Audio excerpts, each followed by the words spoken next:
Hello बच्चों, welcome to this channel.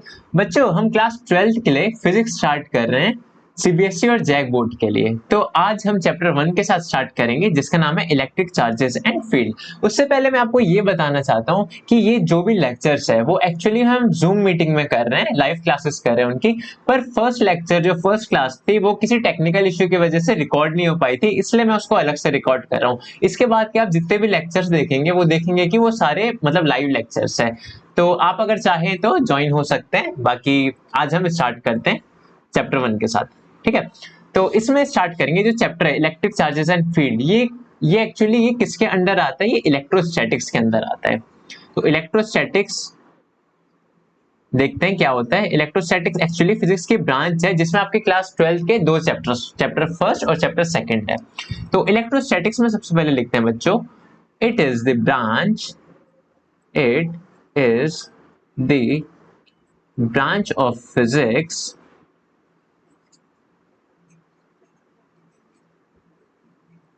which deals with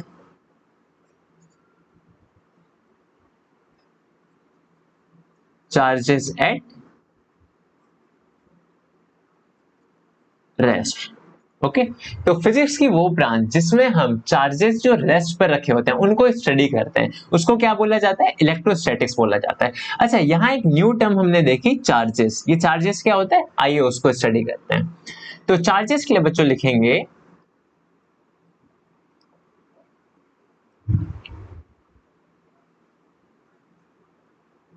charges. तो इसमें लिखिए physical property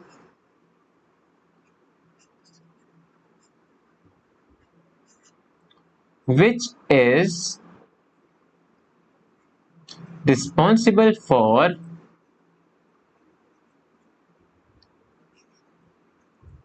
electric and magnetic phenomena is known as charge। तो charge के लिए हमने क्या लिखा बच्चों? पहली चीज, चार्ज क्या है? एक फिजिकल प्रॉपर्टी है। फिजिकल प्रॉपर्टी जैसे आपने देखा होगा, मास एक फिजिकल प्रॉपर्टी होगी, वॉल्यूम भी एक फिजिकल प्रॉपर्टी होगी। तो उसी तरह से चार्ज भी आपकी एक फिजिकल प्रॉपर्टी है जो रिस्पॉन्सिबल है, मतलब जिम्मेदार है किसके लिए? इलेक्ट्रिक और मैग्नेटिक फिनोमेना के लिए। क्लियर है? इलेक्ट्रिक और मैग्नेटिक फिनोमेना मतलब बच्चों जैसे कि आपके रूम में सपोज लाइट जल रही है, ठीक है, तो वो क्या है? वो चार्ज की वजह से, ये चार्ज जब फ्लो कर रहे हैं, जैसे आप स्विच ऑन करते हैं तो क्या होता है? चार्ज अपनी जगह से फ्लो करता है, एनर्जी ट्रांसफर करता है अपने दूसरे चार्ज को, जो साइड में उसके चार्ज होता है, ऐसे एनर्जी ट्रांसफर करता है। तो वही जो चार्ज मोशन में आते हैं, एनर्जी ट्रांसफर करते हैं, तो वही हमको दिखता है कि हमारा जो बल्ब या फैन, जितने भी इलेक्ट्रिकल अप्लायंसेस है वो जलते हैं, वो मतलब इस्तेमाल में आते हैं। ठीक है, उसी तरह जैसे देख सकते हैं आप अपना मोबाइल फोन जो यूज करते हैं, तो वो भी किस वजह से? चार्ज की वजह से। तो आप देखेंगे जब आप धीरे धीरे चार्ज इस चैप्टर में आगे बढ़ेंगे और भी चार्ज के साथ गो थ्रू होंगे तो आपको समझ आएगा कि चार्ज कितना इंपॉर्टेंट है हमारी लाइफ के लिए। मतलब चार्ज के बिना इम्पॉसिबल है हमारी लाइफ, है ना? तो चार्जिंग बहुत इंपॉर्टेंट है। ठीक है, इलेक्ट्रिक फिजिकल प्रॉपर्टी है। तो इसमें लिखिएगा कि सबसे पहले चार्ज हमने देख लिया होता है क्या, ये एक स्केलर क्वांटिटी होती है। तो charge is a scalar quantity. आपको पता होगा फिजिकल क्वांटिटी दो तरह की होती है, एक स्केलर और एक वेक्टर। स्केलर क्वांटिटी वो होती है जिसके पास सिर्फ और सिर्फ मैग्नीट्यूड होता है, और वेक्टर क्वांटिटी वो होती है जिसके पास मैग्नीट्यूड और डायरेक्शन दोनों होती है। तो चार्ज एक स्केलर क्वांटिटी है क्योंकि इसके पास सिर्फ और सिर्फ मैग्नीट्यूड है, कोई डायरेक्शन नहीं है। ठीक है, आगे बढ़ते हैं बच्चों। नेक्स्ट जो चीज है इसको हम डिनोट किससे करते हैं? चार्ज को हम क्यू से डिनोट करते हैं। तो लिखेंगे इसमें it is denoted as Q, capital Q या फिर स्मॉल क्यू से भी डिनोट कर सकते हैं। ठीक है, कैपिटल क्यू और स्मॉल क्यू से हम चार्ज को डिनोट करते हैं। और इसकी SI unit, it's SI unit is coulomb. Coulomb जो है वो साइंटिस्ट के नाम पे पड़ी है एसआई यूनिट इनकी। तो हम देखेंगे भी आगे कि और डिटेल में हम कूलम को स्टडी करेंगे, ठीक है। तो ये तो हमने देख लिया चार्ज क्या होते हैं, है ना, चार्ज होता क्या है, ये कैसी क्वांटिटी है, स्केलर क्वांटिटी है, और इसको डिनोट किससे करते हैं, इसकी एसआई यूनिट क्या होती है। अब जैसे मैं कुछ एग्जांपल दे रहा था तो हम और एग्जांपल लेते हैं, तो यहाँ लिखते हैं एग्जांपल्स ऑफ चार्ज, ठीक है। जैसे कि ठंड के टाइम में आप अगर अपना स्वेटर उतारते हो तो आपने देखा होगा एक क्रैकल सा साउंड आता है, आपको एक हल्की सी रोशनी से दिखती है, एक चिंगारी टाइप से दिखती है, मतलब बहुत बहुत हल्की सी, है ना, और एक साउंड आता है। तो वो क्या होता है बच्चों, चार्ज की वजह से होता है, इलेक्ट्रिक डिस्चार्ज होता है एक्चुअली वो। तो इसमें लिखेगा crackle sound while getting of synthetic cloth, है ना। तो जो साउंड होता है किस वजह से होता है बच्चों, चार्ज की वजह से होता है, ठीक है। और भी एग्जांपल है जैसे लाइटनिंग, जो बादल कड़कड़ाते हैं, जो रोशनी हमको दिखती है, वो किस वजह से होता है, चार्ज की वजह से होता है। लाइटनिंग ड्यूरिंग थंडर स्टॉर्म, ठीक है। और एग्जांपल जैसे आपने देखा होगा बचपन में आपने जरूर किया होगा, अगर आप अपने हेयर में कॉम्ब करते हैं, है ना, उसके बाद जनरली ड्राई हेयर हो तो बेटर वर्क करता है। अगर कॉम्ब करते हैं उसके बाद अगर उस कॉम्ब को आप पेपर के स्मॉल पीसेस के पास ले जाएंगे तो आप देखेंगे कि उस कॉम्ब ने उन पेपर के स्मॉल पीसेस को अपनी तरफ अट्रैक्ट कर लिया, है ना। तो वो क्यों होता है, वो भी चार्ज की वजह से होता है। Comb after hearing attract small pieces of paper, है ना। तो ये भी था, ये कुछ एग्जांपल्स है चार्ज के, है ना। तो हमने एग्जांपल देखे चार्ज के। अब चार्ज में बच्चों हम थोड़ा और आगे बढ़ते हैं। हमने ये देख लिया कि चार्ज होता है क्या है, कैसी क्वांटिटी है ये, और हमको बच्चों देखिए एक चीज है कि जैसे आप अपना सिलेबस करें, ठीक है, हम चैप्टर में आगे बढ़ रहे हैं, साथ साथ पीछे का रिवाइज भी करते चलिए। ऐसा नहीं कि बस आगे बढ़े जा रहे हैं पीछे का भूलते जा रहे हैं। तो जनरली मैं जब भी लाइव क्लास लेता हूं तो उसमें क्या करता हूं, मैं स्टार्टिंग का 5 to 8 मिनट्स मतलब जो भी हम अब तक पढ़ चुके हैं उसको रिवीजन में लगाता हूँ, कि बच्चे से पूछता हूँ कि क्या है, मतलब कि जो हमने पढ़ा, तो इससे क्या होता है, रिवाइज होता रहता है। आपको बस आगे नहीं बढ़ना है, आपको ऐसे भी करना है कि जो हमने पीछे का पढ़ा उसको रिवीजन करते हुए चलना है ना। ऐसा मत कीजिए कि रिवीजन एक बार सिलेबस खत्म हो गया उसके बाद आप रिवाइज करना शुरू करें, ऐसे तो एकदम सब कुछ भूल जाएंगे, है ना। क्योंकि सिलेबस ऑलमोस्ट अगर आपका 7 to 8 मंथ्स में खत्म होता है तो 8 महीने बाद जब आप कोई चीज पढ़ेंगे तो सोचिए एकदम भूल चुके होंगे। तो इससे बेटर है मतलब साथ साथ पढ़ते चलिए उसको। तो छोटे छोटे हिस्से में करेंगे तो आप बहुत इजीली रिवीजन कर पाएंगे, ठीक है। आगे बढ़ते हैं। चार्जेस हमने देख लिया होते हैं क्या, चार्जेस कितने तरह के होते हैं, तो इसमें लिखिए charges are of two types. Charges जो होते हैं वो दो तरह के होते हैं। पहला है पॉजिटिव चार्ज, पॉजिटिव, और दूसरा है नेगेटिव। अच्छा, पॉजिटिव और नेगेटिव होता है। ये नाम किसने दिया था बच्चों, ये नाम जिन्होंने दिया था उनका भी आप नाम याद कर सकते हैं, इंपॉर्टेंट है, एग्जाम में आ सकता है। एग्जाम में ऐसा नहीं कि कुछ अलग से आएगा, ये जो भी कुछ थ्योरी हम पढ़ रहे हैं इसी में से इसी की किसी भी लाइन से कुछ भी उठ के आ सकता है, जैसे कि। और साथ साथ अगर मैं ये बात बोल रहा हूँ इसका मतलब ये नहीं कि आपको पूरा रटते चलना है। फॉर एग्जाम्पल मैं आपको बताता हूँ, जैसे हम उनका नाम लिखते हैं, उनका नाम है बेंजामिन फ्रैंकलिन, बेंजामिन फ्रैंकलिन।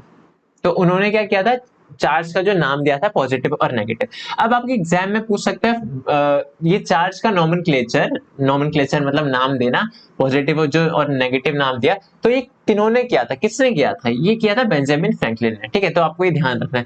और भी कुछ भी आ सकता है, जैसे कि यहाँ आ सकता है कि चार्ज, अभी हमने चार्ज की डेफिनेशन देखी, अब आप सोचेंगे चार्ज की डेफिनेशन में क्या आएगा। चार्ज की डेफिनेशन में से भी ये आ सकता है कि चार्ज वो फिजिकल प्रॉपर्टी है जिसके वजह से केवल इलेक्ट्रिक फिनोमेना देखे जाते हैं, या फिर केवल मैग्नेटिक फिनोमेना देखे जाते हैं, या फिर दोनों फिनोमेना देखे जाते हैं। तो आपका आंसर क्या होगा, इलेक्ट्रिक एंड मैग्नेटिक बोथ, दोनों तरह के फिनोमेना देखे जाते हैं, ठीक है। तो किसी भी लाइन से आ सकते हैं, आपको समझ के चलना है, रटने पे ज्यादा फोकस नहीं करना, रटना नहीं है आपको, समझ के चलना है आपको, ठीक है। तो ये चीज थी। तो ये पॉजिटिव और नेगेटिव, और हम इसको रिप्रेजेंट भी कैसे कर सकते हैं, ऐसे रिप्रेजेंट करते हैं, पॉजिटिव ऐसे हो गया, मतलब पॉजिटिव साइन नॉर्मली, और एक नेगेटिव ऐसे डिनोट करते हैं, ठीक है, पॉजिटिव और नेगेटिव चार्ज ऐसे ही करते हैं।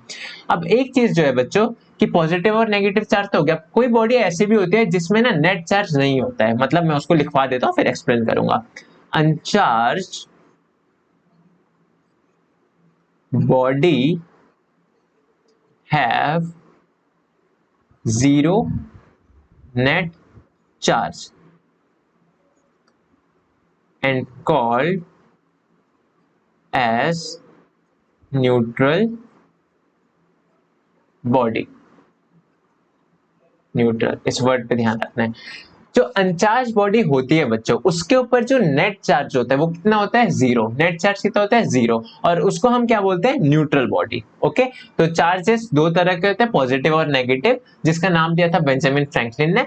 और वो बॉडी जिसमें आप कह सकते हैं पॉजिटिव और नेगेटिव चार्ज बराबर हो, तो कैंसिल आउट हो जाएंगे, जैसे कि प्लस का 5 माइनस का 5, तो जोड़ेंगे तो आप क्या बनेगा, जीरो बनेगा। तो उस बॉडी को हम क्या बोलते हैं, न्यूट्रल बॉडी, ठीक है, जिसके ऊपर नेट चार्ज कितना हो, जीरो। अच्छा, नेट चार्ज का मतलब क्या है, चार्ज तो हमने देखा बच्चों, चार्ज तो हमने देख लिया कि पॉजिटिव नेगेटिव होते हैं, और होता क्या है, नेट चार्ज का मतलब क्या होता है। लेट सपोज देखो, नेट चार्ज मैं आपको एक्सप्लेन करता हूं, ये एक बॉडी है, ये दूसरी बॉडी है, यहां पर इस बॉडी में कोई चार्ज नहीं है, मतलब पॉजिटिव चार्ज है ही नहीं, ना ही नेगेटिव चार्ज है, तो मतलब कुछ नहीं है ना, मैं रफ कर रहा हूं, इसका मतलब कुछ भी नहीं है। तो मैं क्या लिखूंगा, Q बराबर जीरो। Q क्या है, जीरो। Q क्या था बच्चों, चार्ज था ना, मैंने बताया था ना कि Q क्या होता है, चार्ज को हम Q से डिनोट करते हैं। तो यहां पर मैं क्या लिखूंगा, Q is equal to zero. क्यों लिखा, क्योंकि इसके ऊपर चार्ज कितना है, जीरो। अब ये दूसरी बॉडी है, मैं इसको नाम देता हूँ A, इसको नाम देता हूँ B। ये दूसरी बॉडी, इसमें क्या है, जितना पॉजिटिव चार्ज है, मतलब कि लेट सपोज 4 पॉजिटिव चार्ज है, 1 2 3 4, 4 पॉजिटिव, उतना ही नेगेटिव चार्ज भी है, 1 2 3 4, यानी कि यहां लिखूं अगर मैं 4 प्लस का +4, और माइनस का कितना, माइनस कितना, माइनस भी 4 है, तो -4। तो ये नेट कितना हो गया बच्चों, +4 -4 जीरो हो गया। तो ये भी जीरो आ रहा है, ये भी जीरो आ रहा है, तो आप समझ पा रहे हैं, यहां पर मैं क्या लिखूंगा, यहां पर भी लिखूंगा, यानी कि Q बराबर जीरो। तो इस सिचुएशन में बच्चों, इस सिचुएशन में हम कहेंगे कि चार्ज जीरो है। Q तो दोनों केस में जीरो है ना, चार्ज बराबर जीरो। चार्ज जीरो का मतलब कि एक भी चार्ज नहीं था इसमें, इसमें कोई चार्ज ही नहीं है। इसमें ना मैं ये नहीं बोल सकता कि चार्ज जीरो है, चार्ज इक्वल टू जीरो, ऐसा नहीं बोल सकता मैं। क्यों, क्योंकि चार्ज तो है ना अंदर बच्चों। यहां मैं बोलूंगा नेट चार्ज जीरो है, net charge is equal to zero. ये चीज समझ आई, नेट चार्ज जीरो। तो आपको अंतर समझना है, यहाँ चार्ज तो देख पा रहे हैं ना हम कि plus plus minus minus minus ये सारे चार्ज है, तो चार्ज को तो मैं जीरो नहीं बोल सकता, चार्ज की कुछ तो वैल्यू है, लेकिन नेट चार्ज आपका जीरो है, क्योंकि प्लस जितना था उतना माइनस है, इसलिए मैं बोलूंगा नेट चार्ज। तो यहाँ इसलिए हम लगाते हैं कि अनचार्ज बॉडी वो होती है जिसके ऊपर जीरो नेट चार्ज होता है। अच्छा, ऐसी बॉडी एग्जिस्ट नहीं करती क्या, नहीं बच्चों, ऐसी कोई बॉडी एग्जिस्ट नहीं करती जिसमें चार्ज ही ना हो। चार्ज होने का मतलब आप समझ रहे, कोई बॉडी किससे मिलकर बनी होती है, एटम से मिलकर बनी होती है। एटम, एटम के अंदर प्रोटॉन्स और न्यूट्रॉन, प्रोटॉन्स न्यूट्रॉन इलेक्ट्रॉन होते हैं, प्रोटॉन्स और इलेक्ट्रॉन का पॉजिटिव और नेगेटिव चार्ज होता है उनमें रिस्पेक्टिवली। तो जब एटम ही, एटम्स बॉडी ही एटम से बनी है, बहुत सारे एटम, मिलियंस ऑफ एटम से बनी है, और उन एटम के अंदर ही प्रोटॉन और इलेक्ट्रॉन है, यानी कि प्लस और माइनस चार्ज है। तो बच्चों ऐसा तो नहीं है ना कि इसके अंदर चार्ज ही नहीं हो सकता, तो चार्ज तो होगा। अब बात ये है कि जितना प्लस का चार्ज होगा उतना ही माइनस का चार्ज होगा, इसलिए हम बोलेंगे नेट चार्ज। और तो ऐसा हो ही नहीं सकता कि किसी बॉडी में चार्ज जीरो हो। ये चीज आपको क्लियर है, ठीक है। अब हम बढ़ते हैं आगे। अब देखिए, तो अभी हमने बात की कि चार्ज, नेट चार्ज के बारे में। अब हम आगे चलते हैं, इसमें लिखेंगे charge on electron, proton and neutron. Electron, proton और न्यूट्रॉन का चार्ज लिखेंगे हम। वैल्यू हम बाद में देखते हैं, पहले हम साइन की बात करते हैं। जैसे कि हमने देखा भी चार्ज कितने तरह के होते हैं, पॉजिटिव नेगेटिव दो तरह के होते हैं। तो अभी हम लिखेंगे कि किसमें कौन सा चार्ज होता है। ओके, तो इलेक्ट्रॉन का लिखते हैं यहां पर, इलेक्ट्रॉन। इलेक्ट्रॉन पे बच्चों जो चार्ज होता है वो होता है नेगेटिव चार्ज। तो इलेक्ट्रॉन आपका नेगेटिवली चार्ज होता है, नेगेटिवली चार्ज। प्रोटॉन की वही अगर बात करें तो प्रोटॉन आपका पॉजिटिवली चार्ज होता है, पॉजिटिवली चार्ज। और न्यूट्रॉन की अगर बात करें तो न्यूट्रॉन पे कोई चार्ज नहीं होता, जीरो चार्ज। ठीक है, न्यूट्रॉन पे कोई चार्ज नहीं होता। तो ये चीज है। तो एक्चुअली यहाँ मैंने बॉडी की बात की थी, यहाँ न्यूट्रॉन में अगर आप देखेंगे तो न्यूट्रॉन पे कोई चार्ज नहीं होता। आप अगर और माइक्रोस्कोपिक लेवल पे जाएंगे तो आप देखेंगे कि उनमें भी बहुत क्वार्क्स होते हैं जो जिनका सम जीरो होता है, पर यहाँ पर हम इतना ही देखते हैं कि उसके ऊपर नेट चार्ज जीरो है। आप ये वाली चीज जो अभी मैंने बताई वो आगे के चैप्टर में पढ़ेंगे, न्यूक्लियर चैप्टर में। ठीक है, तो ये जीरो चार्ज था। Electron proton neutron I hope आपको पता हो कि कहाँ होते हैं, एटम में कहाँ होते हैं, लेकिन मैं जल्दी से फिर भी बता देता हूँ, एक बार एक्सप्लेन कर देता हूँ। आपका कोई भी एटम होता है बच्चों, तो वो उसके बीचों बीच क्या होता है, न्यूक्लियस, है ना। उसके बाद न्यूक्लियस के अंदर ये दो चीज होती है, इनसाइड न्यूक्लियस, है ना, ये न्यूक्लियस में होते हैं दोनों, न्यूक्लियस। ठीक है, अब ये बाहर क्या होता है, बाहर होता है ऐसे ऑर्बिट्स, है ना। अगर मैं ढंग से बनाऊं इधर ऐसे, ये इन ऑर्बिट्स में क्या होता है बच्चों, इलेक्ट्रॉन्स होते हैं, इलेक्ट्रॉन्स घूम रहे होते हैं, इलेक्ट्रॉन्स चक्कर काट रहे होते हैं। तो अंदर वाली में दो होते हैं, है ना, बाहर वाली में मैक्सिमम लिमिट 8 की होती है, कम भी हो सकते हैं पर मैक्सिमम 8 होते हैं। ठीक है, तो यही चीज है, बाहर इलेक्ट्रॉन ऐसे रिवॉल्व कर रहे होते हैं, इलेक्ट्रॉन ना चक्कर काट रहे हैं ऐसे, इस शेल में भी, इस ऑर्बिट में भी।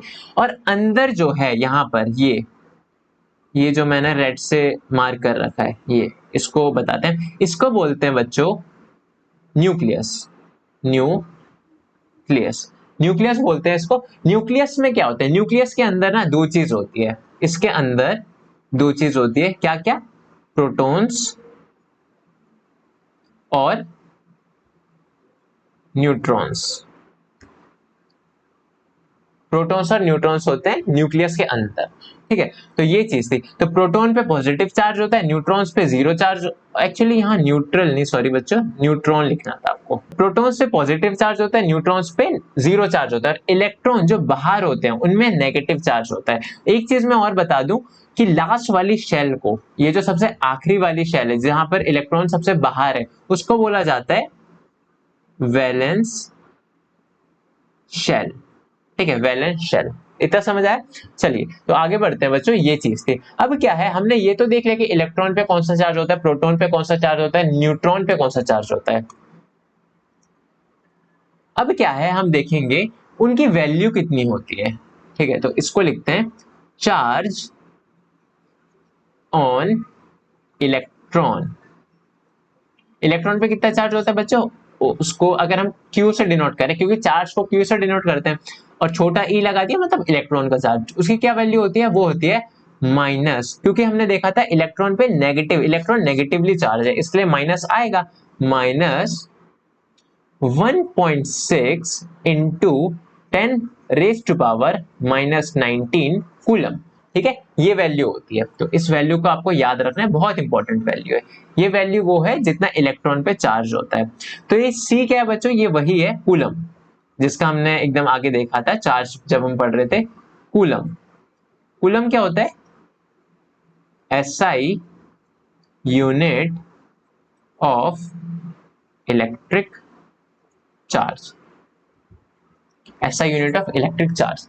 ठीक है, तो क्या होता है बच्चों, चार्ज, इलेक्ट्रॉन पे चार्ज क्या होता है, माइनस 1.6 इंटू 10⁻⁻19 कूलम। इसको कैसे पढ़ते हैं, इंटू 10⁻⁻19 कूलम। ठीक है, अब बच्चों जो ये वैल्यू है, जो आप यहाँ पर इतनी वैल्यू देख रहे हैं, ये वाली माइनस साइन को छोड़ के ये बची जो वैल्यू देख रहे हैं, इसको अलग से एक नाम से बोला जाता है। तो यहाँ लिखिए दिस वैल्यू, या फिर द वैल्यू, कौन सी वाली, ब्रैकेट में लिख देता हूं, ये वाली 1.6 into 10⁻⁻19 coulomb is known as, या फिर इज कॉल्ड एज, कुछ भी लिख सकते हैं, इज नोन एज एलिमेंटरी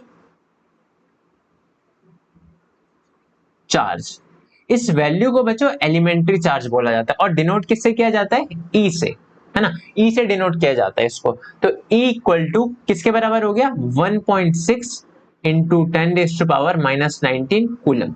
अच्छा ये है क्या और इसको एलिमेंट्री चार्ज क्यों बोला जाता है? बच्चों पहली चीज ये अगेन मैं बताऊं, ये क्या है, ये इलेक्ट्रॉन पे चार्ज का मैग्नीट्यूड है। और एलिमेंट्री चार्ज इसलिए बोला जाता है, एलिमेंट्री चार्ज इसलिए बोला जाता है, it is the smallest charge which can exist। ठीक है, ये सबसे कम चार्ज जो एग्जिस्ट कर सकता है तो उसको हम बोलते हैं एलिमेंट्री चार्ज, है ना। तो इससे कम चार्ज आप ला ही नहीं सकते, जैसे कि 1.6 लिखा है यहाँ पर, 1.6 इंटू 10⁻⁻19 कूलम। तो ऐसा नहीं है कि इसको 2 से डिवाइड कर दिया तो आ गया 0.8 इंटू 10⁻⁻19 कूलम। तो इतना चार्ज एग्जिस्ट ही नहीं कर सकता। जो कम से कम चार्ज होता है वो इतना एग्जिस्ट कर सकता है, 1.6 इंटू 10⁻⁻19 कूलम। तो ये वैल्यू होती है उस चार्ज की जो एग्जिस्ट कर सकता है, इससे कम चार्ज एग्जिस्ट नहीं कर सकता। इसलिए इसको क्या बोला जाता है बच्चों? एलिमेंटरी चार्ज, एकदम बेसिक चार्ज। एलिमेंट्री चार्ज ई से डिनोट करता है, आपको याद रखना है। तो ई यानी कि ये वाली वैल्यू जो हो गई बच्चों, वो हो गई ई, समझ आए? तो हम क्या बोल सकते हैं, अगर हम यहीं पर बोलें कि इसको अगर हम E लिख दे तो हम बोल सकते हैं कि इलेक्ट्रॉन का जो चार्ज था वो था माइनस, माइनस साइन तो ये रहा माइनस, और इसकी जगह पर हम क्या बोल सकते हैं, E बोल सकते हैं।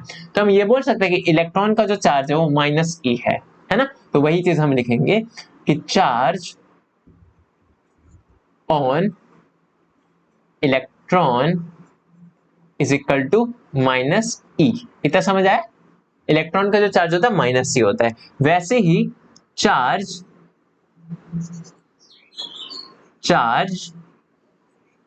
ऑन प्रोटॉन, प्रोटॉन पे कितना चार्ज होता है बच्चों? एक बात आपको ध्यान देनी है, जितना मैग्नीट्यूड इलेक्ट्रॉन पे चार्ज का होता है उतना ही प्रोटॉन पे चार्ज का होता है, केवल साइन का अंतर होता है, उनके नेचर का अंतर होता है। इलेक्ट्रॉन पे नेगेटिव चार्ज होता है, प्रोटॉन पे प्लस का चार्ज होता है, यानी कि यहाँ माइनस ई है तो यहाँ प्लस ई हो जाएगा, समझ आया? तो वैसे ही चार्ज ऑन न्यूट्रॉन कितना हो जाएगा, न्यूट्रॉन पे चार्ज कितना हो जाएगा, हो जाएगा 0। हम देख चुके हैं। तो ये चीज थे, इतना समझ आया? तो एक चीज और है बच्चों, यहां हम लिख सकते हैं, यानी कि ये माइनस ई है तो माइनस ई की वैल्यू आप अगर लिखेंगे तो 1.6 इंटू 10⁻⁻19 कूलम, यहां पर minus actually plus 1.6 into 10⁻⁻19 coulomb, और यहां तो 0 हो गई। समझ आया इतना? ठीक है। अब ये तो चार्ज हो गया कि इलेक्ट्रॉन, प्रोटॉन और न्यूट्रॉन पे चार्ज कितना है। आगे हम देखते हैं बच्चों, इनका मास भी डिस्कस कर लेते हैं साथ साथ। तो इसमें लिखेगा मास ऑफ इलेक्ट्रॉन। इलेक्ट्रॉन का मास कितना होता है, इसको आप डिनोट कर सकते हैं स्मॉल एम से, स्मॉल एम के नीचे सब्सक्रिप्ट ई। तो यहां लिखिए एम ई किसके इक्वल हो गया, 9.1 इंटू 10⁻⁻31 किलोग्राम। ठीक है। वैसे ही जो मास है प्रोटॉन का वो कितना होगा, मास ऑफ प्रोटॉन लिख सकते हैं आप एमपी से, एम स्मॉल पी, एमपी किसके इक्वल हो जाएगा, 1.6 इंटू 10⁻⁻27 किलोग्राम। ठीक है। बात कर लेते हैं साथ साथ मास ऑफ न्यूट्रॉन की। मास ऑफ न्यूट्रॉन mn बोल सकते हैं। ये बच्चों जो होता है वो इक्वल होता है प्रोटॉन के मास के। तो 1.6 इंटू 10⁻⁻27 किलोग्राम। ठीक है। तो ये था, ये तीनों चार्जेस मास की वैल्यू है, इलेक्ट्रॉन का मास, प्रोटॉन का मास और न्यूट्रॉन का मास। ठीक है। ये वैल्यू आपको याद रखनी है, ये तीनों वैल्यू याद रखनी है, और इधर जो भी चार्ज की वैल्यू है ये भी आपको याद रखनी है। ठीक है। तो आज के लेक्चर में बच्चों इतना करते हैं। आई होप ये चीजें आपको क्लियर हो गई होगी। नेक्स्ट लेक्चर में हम आगे की चीजें करेंगे, और अगेन वो लाइव क्लासेस होंगी, तो आप चाहे तो ज्वाइन कर सकते हैं। ठीक है। तो thank you so much for attending the lecture.